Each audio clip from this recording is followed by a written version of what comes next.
वहीं देश में कोरोना की दूसरी लहर धीमी पड़ गई है और ज्यादातर सभी राज्यों में प्रतिबंधों से भी छूट मिल चुकी है। वहीं ऐसे में लोग तीसरी लहर से अनजान बनते और बेपरवाह और लापरवाह होकर घूमते दिखाई दे रहे हैं। दरअसल मैदानी इलाकों से गर्मी के कहर से बचने के लिए लोग पहाड़ियों पर जाते और घूमते हुए दिखाई दे रहे हैं। पहाड़ी राज्यों में लोगों का तांता लग गया है और ऐसे में रास्तों पर गाड़ियों का भी रेला दिखाई दे रहा है। हैरानी की बात तो यह है कि एक और जहां विशेषज्ञ लगातार तीसरी लहर की चेतावनी दे रहे हैं, वहीं लोग इन पहाड़ी राज्यों में बेपरवाह सोशल डिस्टेंसिंग और कोरोना नियमों की धज्जियां उड़ा रहे हैं। आपको बता दें कि हिल स्टेशनों पर सैलानियों की ऐसी बाढ़ आई है कि अब होटलों में ऑनलाइन तो छोड़िए कि ऑफलाइन भी बुकिंग नहीं मिल रही है। शिमला, मनाली, नैनीताल में सैलानियों का जमावड़ा दिखाई दे रहा है। वहीं ऐसे में सोशल मीडिया पर इन सैलानियों की भीड़ देखकर लगातार रिएक्शन सामने आ रहे हैं। कुछ यूजर्स का कहना है कि कोरोना वायरस को लोगों ने अब मजाक बना दिया है, तो वहीं कुछ यूजर्स इस भीड़ को देखकर चिंतित दिखाई दे रहे हैं, तो कुछ लोग अपनी अपनी तरह से इस मामले पर टिप्पणी करते दिखाई दे रहे हैं।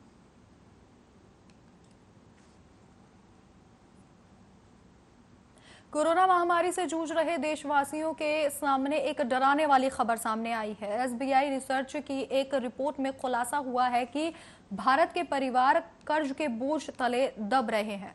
कोरोना महामारी का लोगों की आय और आर्थिक स्थिति पर बहुत ज्यादा असर पड़ा है।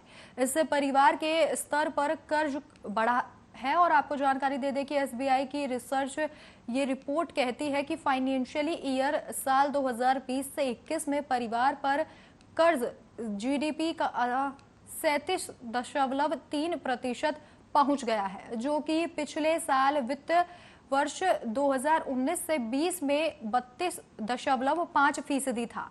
इस रिपोर्ट में यह भी कहा गया है कि महामारी की दूसरी लहर की वजह से कर्ज का यह अनुपात चालू वित्त वर्ष में और बढ़ भी सकता है। वैसे पारिवारिक कर्ज का स्तर जुलाई 2017 में जीएसटी लागू होने के बाद से बढ़ रहा है।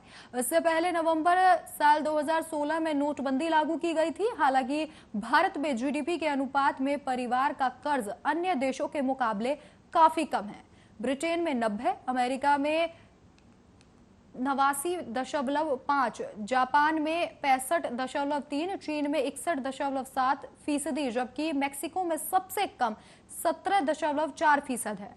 परिवार पर बढ़ते कर्ज का मतलब है कि उनकी बचत दर खपत और स्वास्थ्य पर खर्च बढ़ने की वजह से कम हुई है।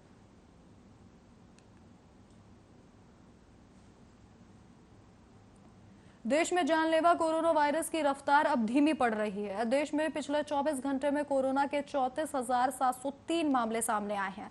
बड़ी बात यह है कि देश में 111 दिनों बाद इतने कम मामले सामने आए। देश में अब एक्टिव केस घटकर 4,64,357 हो गए हैं। अब रिकवरी रेट 97.17% हो गया है। भारत में लगातार 8वें दिन कोरोना मामले 50,000 से कम दर्ज किए गए हैं। आपको बता दें कि राजधानी दिल्ली, उत्तर प्रदेश, बिहार, झारखंड, पंजाब, गोवा, मध्य प्रदेश, राजस्थान और गुजरात समेत देश के 10 बड़े राज्यों में अब कोरोना की रफ्तार बेहद कम हो गई है। हालांकि महाराष्ट्र, कर्नाटक, असम, बंगाल, मिजोरम, तेलंगाना और इसी के साथ जम्मू कश्मीर और झारखंड में अभी भी कोरोना जानलेवा बना हुआ है।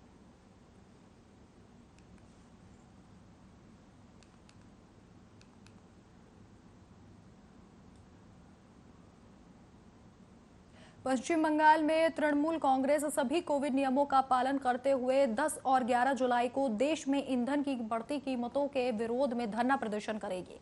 टीएमसी नेता पार्थ चटर्जी ने इस बारे में जानकारी दी। चटर्जी ने कहा कि सभी कोविड प्रोटोकॉल का पालन करते हुए 10 जुलाई और 11 जुलाई को पश्चिम बंगाल के हर ब्लॉक और शहर में ईंधन की कीमतों में बढ़ोतरी के खिलाफ धरना प्रदर्शन किया जाएगा। इसके साथ ही पश्चिम बंगाल की मुख्यमंत्री ममता बनर्जी ने यह कहा कि कीमतों में अत्यधिक उछाल से लोग परेशान हैं। पेट्रोल और डीजल की कीमतों में मई के बाद से 8 बार बढ़ोतरी देखी गई है, जिनमें से 6 बार सिर्फ जून के महीने में यह बढ़ोतरी हुई थी। बनर्जी ने सोमवार को प्रधानमंत्री नरेंद्र मोदी से पेट्रोल और डीजल पर केंद्र सरकार द्वारा लगाए गए टैक्स को भी कम करने की अपील की। सीएम ममता ने अपने खत में लिखा कि देश के कई राज्यों में पेट्रोल की कीमत 100 के पार आंकड़े को कर चुकी है। इसके साथ ही 4 मई 2021 के बाद से आपकी सरकार ने लगातार 8 बार पेट्रोल और डीजल की कीमतों को बढ़ाया है। जून महीने में 6 बार और एक सप्ताह में 4 बार कीमतों को बढ़ाया गया है। ये काफी चौंका देने वाला है। इस बढ़ोतरी से आम लोग काफी परेशान हैं।